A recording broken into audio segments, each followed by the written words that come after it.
नमस्कार, मैं स्वप्निल और आप the news launcher Uttar Pradesh Uttarakhand देख रहे हैं। भारतीय जनता पार्टी के ही कार्यकर्ताओं ने, भाजपाइयों ने योगी जी के एक दलित मंत्री को दौड़ा दिया। पूरे मामले को जरा विस्तार से समझने की जरूरत है, क्योंकि एक तरफ वो नारा है कटेंगे तो बटेंगे, और अभी घृणित राजनीति भी देखने को मिली थी पहलगाम हादसे के बाद, जब तमाम भाजपाई हैंडलर धर्म और जाति की बात कर रहे थे। इस मसले पर चर्चा करने के लिए हमारे साथ जुड़ रहे हैं हमारे संपादक आशीष चित्रांशी जी। आशीष जी, बहुत बहुत स्वागत है। सबसे पहले जरा उत्पात का एक वीडियो आया, और ये वीडियो किसी और का नहीं है, भाजपाइयों का है। जरा दिखाइए दर्शकों को। आप व्यक्तिगत जिम्मेदार पदाधिकारी हैं और आपके द्वारा ये तथ्य ठीक नहीं है। अजय जी अपनी सीट पे चलिए, अपनी सीट पे चलिए। कोई विषय है मंत्री तारी तानाशाही आप जिम्मेदार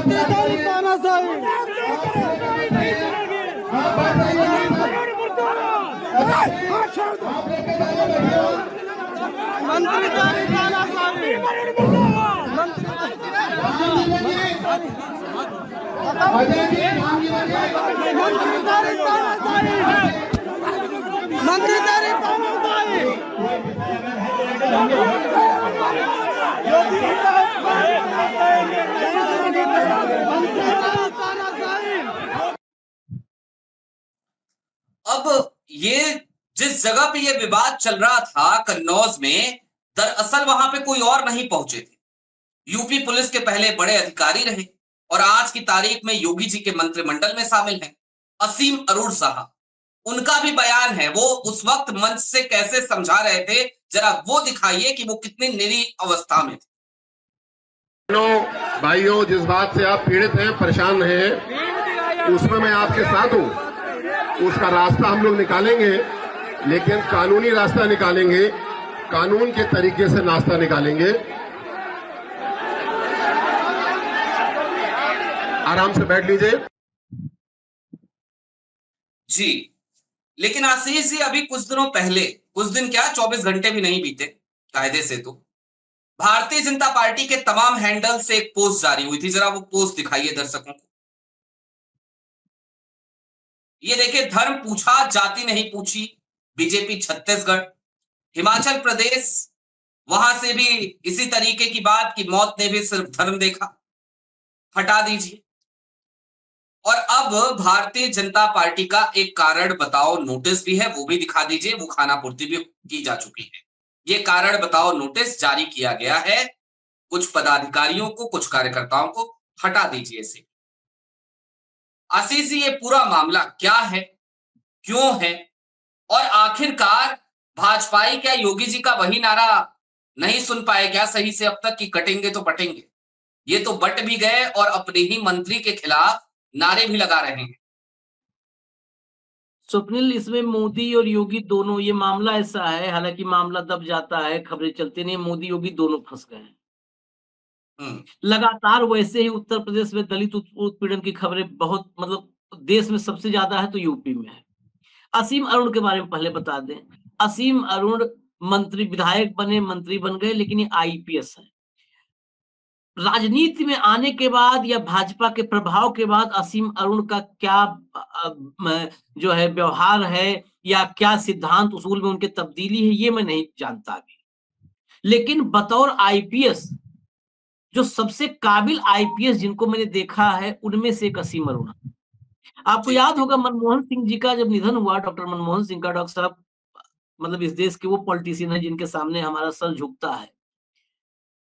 उनके निधन के बाद उनके बारे में क्या क्या, मतलब कितनी अच्छी बातें, इस दौर में भाजपा के नेताओं को की जुबान नहीं खुल रही थी, लेकिन योगी की सरकार में मंत्री होने के बावजूद असीम अरुण ने कहा कि वो कहानी उन्होंने ही बताई थी जब पूरे देश में जिसकी चर्चा हुई। असीम अरुण बेसिकली 2004 में उत्तर प्रदेश के पहले आईपीएस थे जिन्होंने जो ब्लैक कैट कमांडो की ट्रेनिंग होती है वो कंप्लीट की थी 2004 में। उसके बाद वो एनएसजी में, जो प्राइम मिनिस्टर की सिक्योरिटी में सबसे क्लोज टीम होती है, उसमें रहे और प्रधानमंत्री मनमोहन सिंह के वो सुरक्षा में तैनात रहे, बड़े करीब रहे। और मनमोहन सिंह कितने सरल स्वभाव के थे वो तो सबको पता है। तो मनमोहन सिंह कई बार मतलब असीम अरुण से बोले कि मेरी कार जो है, मेरी वो मारुति कार कहाँ है, मैं मारुति के बगैर कैसे चलूंगा। तो असीम अरुण कहते थे सर सिक्योरिटी, आप प्रधानमंत्री हैं तो थोड़ा सिक्योरिटी का प्रोटोकॉल देखना पड़ेगा। तो असीम अरुण निजी रूप से बतौर उनका जो करियर रहा है, एटीएस के चीफ रहे, एक बहुत अच्छे आईपीएस अधिकारी। लेकिन फिर साथ में जो अभी आपने दिखाया ना छत्तीसगढ़ और उत्तर प्रदेश सब जगहों का भाजपा आईटी सेल का कारनामा, वो कुंठित भाजपाइयों का कारनामा, कुंठित का। दरअसल वहां पे बता रहे थे ना कि जाति नहीं पूछा, धर्म पूछा आतंकियों ने। उनके पास काम ही नहीं है जाति पूछने का, वो काम भाजपाइयों ने संभाल रखा है। इसीलिए मैं बार बार बता रहा हूं कि असीम अरुण दलित है, इसीलिए बताना पड़ता, दलित है। और जो हुआ है ये दलित होने की वजह से हुआ है। एक दलित युवक के साथ उसी क्षेत्र की एक लोध लड़की जो है वो चली गई, उनमें जो भी लव मैरिज हो, प्रेम संबंध हो, चली गई, जिसको कहते हैं भगा ले जाना। असीम अरुण दलित हैं तो ये उन पर दबाव बना कि इस मामले में वो लड़की की बरामदगी करवाएं, वापस लाएं। असीम अरुण कानून के आदमी रहे, आईपीएस अफसर। उन्होंने कहा जब मेरे पास बात आई उससे पहले प्राथमिकी दर्ज हो चुकी थी, अब कानून काम करेगा। अच्छा, इतना ही नहीं, लड़की का मजिस्ट्रेट के सामने बयान हो गया। लड़की ने कहा मैं अपनी मर्जी से स्वेच्छा से आई हूं। अब बालिग है कोई, लड़का लड़की बालिग है और अपनी मर्जी से वो साथ रह रहे हैं, विवाह कर रहे हैं, तो क्या असीम अरुण लठैत बन जाए? बाकी भाजपाई लठैत बन सकते हैं, असीम अरुण से मैं नहीं उम्मीद करता। बन जाए तो हो सकता है भाजपा का रंग रूप पानी, भाजपा का पानी पी रहे हैं, हो सकता है बन जाए असीम अरुण लठैत। लेकिन असीम अरुण को हमने, मैं समाचार प्लस जब हेड करता था उस दौर में भी असीम अरुण का कार्यकाल देखा है। मुझे नहीं लगता है कि वो लठैत बन पाएंगे। ठीक है, पॉलिटिक्स है। जब ब्रिजलाल जैसे, ब्रिजलाल और दोनों को तुलना कर देता हूं, ब्रिजलाल भी दलित है, ब्रिजलाल डीजीपी रहे उत्तर प्रदेश के। कई नेताओं के आज जिनके साथ बड़े कंफर्टेबल हैं, दिन रात उन्हीं चालीसा करते हैं, उनके विरोधी नेताओं के बड़े करीबी रहे। आज ब्रिजलाल की भाषा सुन लीजिए आप, आईपीएस रहे हैं, असीम अरुण से बड़े पद से रिटायरमेंट हुई है, टॉप पोस्ट से, उनकी भाषा सुन लीजिए। लगता ही नहीं है कि वो आईपीएस अफसर रहे हुए हैं, लगता ही नहीं है कि ब्रिजलाल आईपीएस अफसर रहे हैं। जितनी नफरत की बातें, जितनी जो है उन्माद की बातें आपको करवानी है करवा लीजिए, पोलराइजेशन की बातें, समाज में विभाजन की बातें। असीम अरुण से मैं, हो सकता है असीम अरुण ने बोला हो, भाजपा में है, कह रहा हूं भाजपा पानी पी रहे हैं, लेकिन मैंने अब तक जो है कहीं पर किसी विवाद में, पॉलिटिकल या ये से सांप्रदायिक मामले में, पोलराइजेशन में, नफरत में, कहीं पर असीम अरुण की बयानबाजी सुनी नहीं है। ठीक बात। वो आए चुनावी मैदान में जीत गए और जातीय समीकरण साधना था, तो और अपने कार्यकाल में सभी आईपीएस झुके सत्ता की तरफ, तो आईएएस आईपीएस झुकी जाते हैं। ये तो ये प्रजाति ही कुछ ऐसी है, मैं उस प्रजाति के बड़ी करीब रहा हूं, तो उस प्रजाति ऐसी है, वो झुक जाते हैं। तो झुके थे, उसका लाभ मिला, सामाजिक समीकरण साधने में लाभ मिला। मैं कुल मिला के असीम अरुण प्रकरण इसलिए बताना जरूरी था, तब ये मामला समझ पाएंगे। अब कोई उन्मादी होता तो वो समाज में वो काम करता, उटपटांग काम। उन्होंने कहा भाई पुलिस एक्शन ले रही है, प्राथमिकी हो गई और मजिस्ट्रेट के सामने बयान हो गया। कार्यक्रम था, कार्यक्रम में मैं नाम बताऊं, ये कार्यक्रम ऐसा नहीं था कि कुछ छोटा मोटा कार्यक्रम हो। इसमें मंच पर जिले की प्रभारी मंत्री रजनी तिवारी मौजूद थी, पूर्व सांसद सुब्रत पाठक मौजूद थे। अब सुब्रत पाठक होते तो इस मामले में कुछ करते, उनका ट्रैक रिकॉर्ड है। तिरवा के विधायक कैलाश राजपूत, भाजपा जिला अध्यक्ष वीर सिंह भदौरिया, ये सबके सब मंच पर मौजूद थे। और ये जो लोधी समाज की जहां की बेटी है, वो उनका डिमांड था कि मंत्री जी असीम अरुण इस मामले सॉर्ट आउट करवाएं, लड़की बरामदगी करवा करके घर पहुंचवाएं। उन्होंने कहा कि भाई हम जो कानून काम करता है वही कानून के हिसाब से ही हम चलेंगे, हम ऐसे मतलब गैर कानूनी तरीके से कुछ नहीं कर सकते हैं। उन्होंने हूबहू जो एग्जैक्ट कोट अनकोट कहा कि मैं किसी से झूठे वादे नहीं करता और भ्रम में नहीं रखता। आज के दौर में अगर कोई पॉलिटिशियन इतनी खरी बात बोल दे तो स्वागत योग्य है, नहीं तो सब तो भ्रम में ही रखते हैं और झूठे ही बोलते हैं।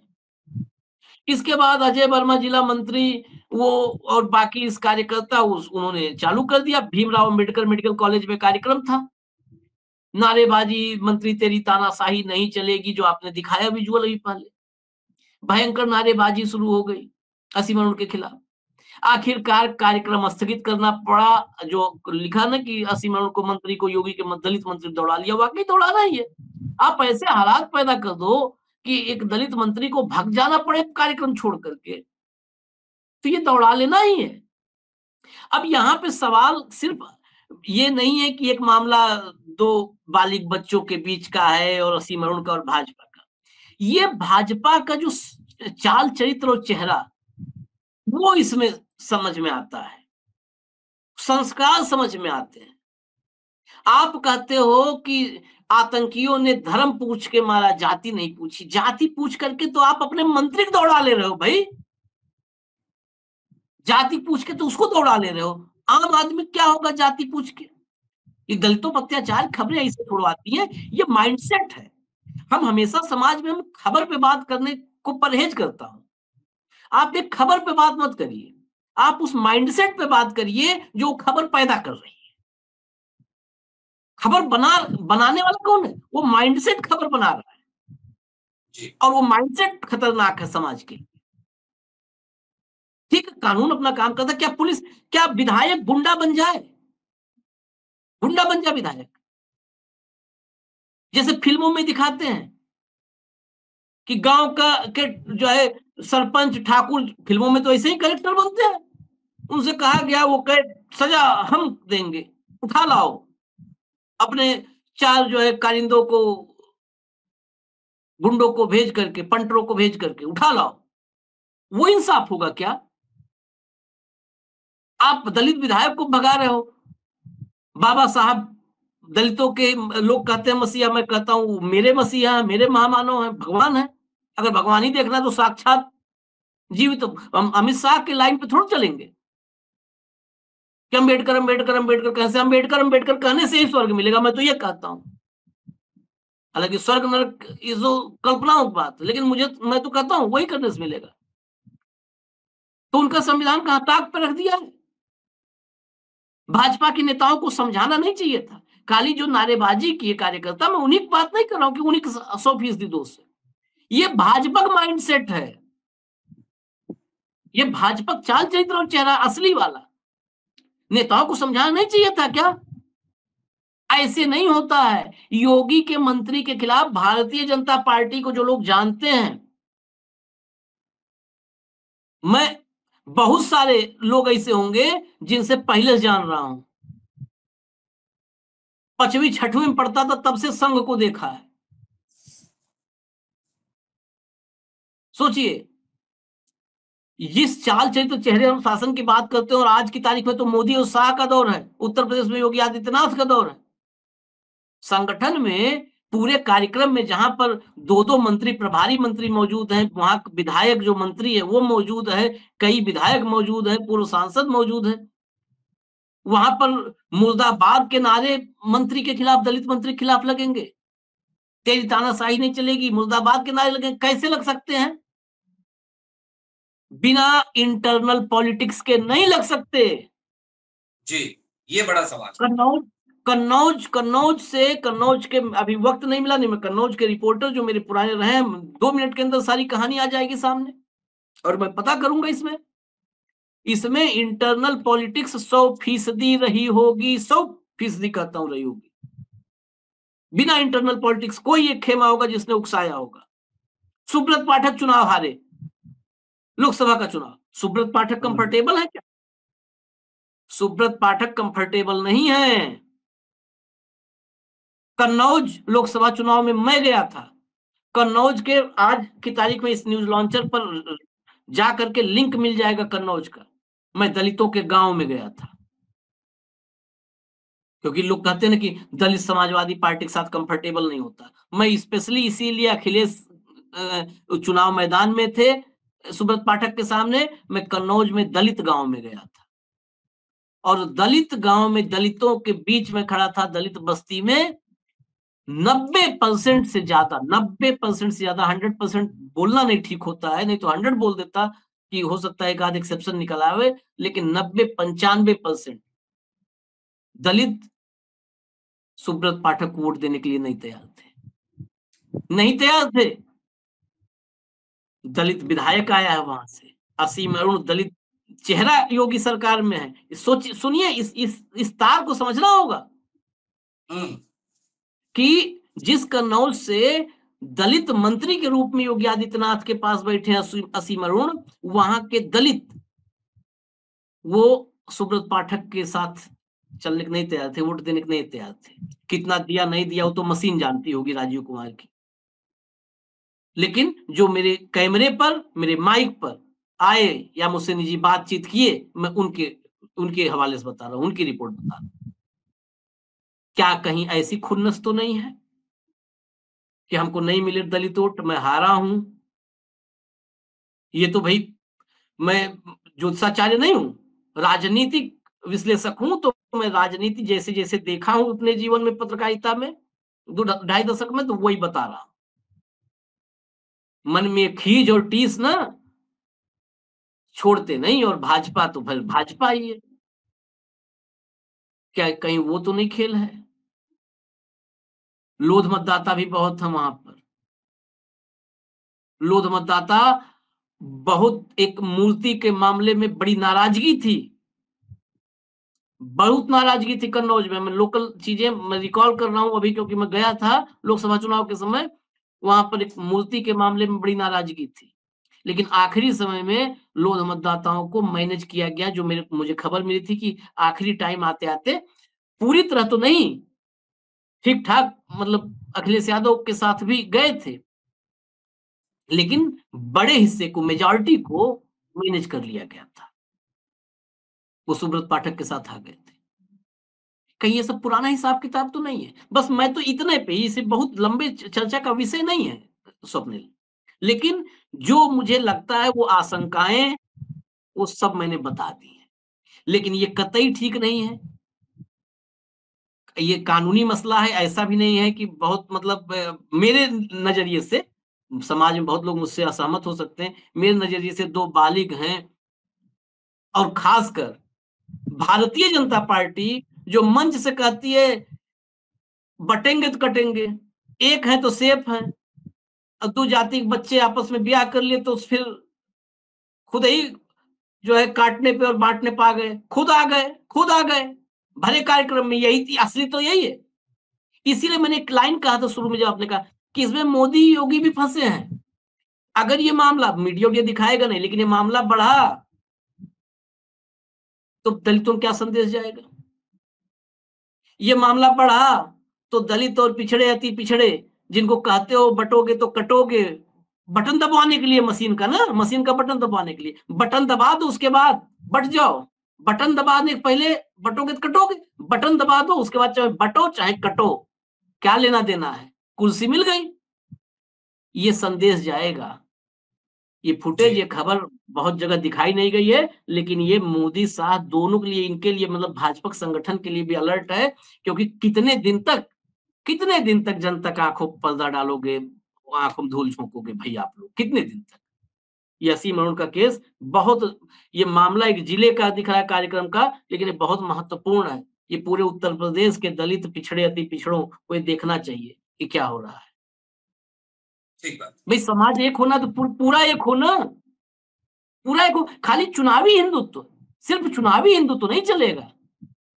फिर आना चाहिए ना, जो बड़े बड़े नारे देते हैं योगी आदित्यनाथ को आना चाहिए इस मैटर में, इस मुद्दे में मध्यस्थता योगी आदित्यनाथ को करनी चाहिए, बैठाना चाहिए। लोध, जो नाराज लोध है उनको बैठाना चाहिए और समझाना चाहिए, बटोगे कटोगे क्यों, जो है हमारे मंत्री के खिलाफ क्यों, असीम अरुण के खिलाफ नारेबाजी कर रहे हो, क्यों बदतमीजी कर रहे हो? आप समझाओ, आप उत्तर प्रदेश के अभिभावक हो, समझाओ। नहीं, यहां समझाने कोई नहीं आ रहा। यहाँ तो आना चाहिए था, उत्तर मुख्यमंत्री को, भाजपा के संगठन को संज्ञान लेना चाहिए था, प्रदेश अध्यक्ष को संज्ञान लेना चाहिए था कि कैसे कार्यकर्ता मंत्री के खिलाफ नारेबाजी कर रहा है और मसला क्या है। मामला और कोई होता, करप्शन का मामला होता, गुंडागर्दी का मामला होता, मनमानी का मामला होता, कार्यकर्ताओं की अनदेखी का मामला होता, क्षेत्र में विकास न कराने का मामला होता, आप खुद जिंदाबाद मुर्दाबाद करो। मामला क्या था? यही तो था, दो अलग अलग जातियां हैं और एक जाति लड़का है, एक जाति की लड़की है, ये मामला था स्वप्निल। बस अब क्या कहीं इस पे, इससे ज्यादा। ठीक बात है, बहुत शुक्रिया आशीष जी जुड़ने के लिए। तो बटोगे तो कटोगे, लेकिन वोट दे दो, उसके बाद बटते रहो, कटते रहो। क्या यही राजनीति है क्या भारतीय जनता पार्टी की? अभी के लिए दीजिए इजाजत। ऐसे ही तमाम अपडेट्स, तमाम डेवलपमेंट्स के लिए जुड़े रहिए the news launcher Uttar Pradesh Uttarakhand के साथ। शुक्रिया।